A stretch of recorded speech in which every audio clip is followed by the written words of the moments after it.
तेलंगाना के वजीर आला रेवंत रेड्डी ने कहा कि इंदिरम्मा ने गरीबों के लिए जो स्कीमें नाफिज की वो आज भी अवाम के दिलों में जिंदा है। भद्राद्री कोत्तागुड़म जिले के बेंडलापाड़ू गांव में इंदिरम्मा मकानात के मुस्तफिदीन की घर प्रवेश तकरीब में वजीर आला ने कहा कि कांग्रेस हुकूमत तेलंगाना में इंदिरम्मा हाउसिंग स्कीम को दोबारा नाफिज कर रही है ताकि हर मुस्तहिक गरीब इज्जत के साथ अपने घर का ख्वाब पूरा कर सके। वजीर आला ने कहा कि माजी में कांग्रेस ने 25 लाख मकानात तामीर किए थे। अब मौजूदा हुकूमत 4.5 लाख नए मकानात मंजूर कर चुकी है। इनमें से 2 लाख से जायद मकानात जेर तामीर हैं और 1 लाख से जायद मुस्तफिदीन के खातों में 5 लाख रुपए बराह रास्त मुंतकिल कर दिए गए हैं।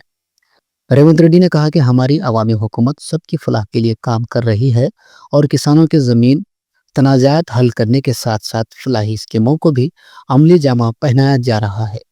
उन्होंने बीआरएस कायदीन की जानिब से आयद इल्ज़ामात को बेबुनियाद करार देते हुए कहा कि ये एक खानदान का अंदरूनी झगड़ा है, कांग्रेस को इसमें न घसीटें। ఇచ్చిండు కానీ వాళ్ళకి ప్రశాంతత గాని ఆనందం ఇయ్యగలిగిండా? దోపిడీ సొమ్ము ఇయాల కుటుంబంలో చిచ్చు పెట్టింది. ఇయాల వాళ్ళు కొట్లాడుకొని ఉరుమి మంగళ మీద పడ్డట్టు వాళ్ళు పొడుచుకునే దిడిచిపెట్టి మన పేర్లు తీసుకుంటారు.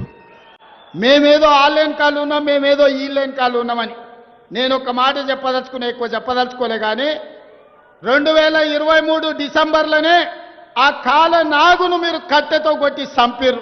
ఇప్పుడు ఆ సచ్చిన పావును చంపాల్సిన అవసరం నాకుందా? బీఆర్ఎస్ అనే పామును, ఇది కాలకూట విషం ఉన్నది, ఇది ప్రజలను దోసుకునే అనకొండ అని 4 కోట్ల ప్రజలు డిసెంబర్ 3 తారీఖు నాడు బండరాయితోని మోది ఆ కాలకూట విషమున్న కాల నాగును ఆయల్లనే తెలంగాణ ప్రజలు బొందబెట్టిరు, మాడ వలగొట్టిరు. ఇక సచ్చిన పావుని ఇవాళ నేను చంపాల్సిన అవసరం ఉన్నదే? మీ పంపకాలలో పంచాయతీ వస్తే కుటుంబ పెద్ద దగ్గర కూర్చోండి, తెగకపోతే కుల పెద్ద దగ్గరకు పోండి, అక్కడ కూడా తెగకపోతే మంత్రగాని దగ్గరకు పోండి. ఎందుకంటే ఏ పంచాయతీ తెగకపోతే మంత్రగాని దగ్గర పోయి కూర్చుంటారు. పోయి నన్ను మంత్రగాన్ని చూసుకొని మీ పంచాయతీ తెంచుకోరు. అంతే తప్ప మమ్మల్ని లాగకండి. మీ కుటుంబ పంచాయతీల మాకు రేషన్ కార్డులు ఇచ్చే పని ఉంది.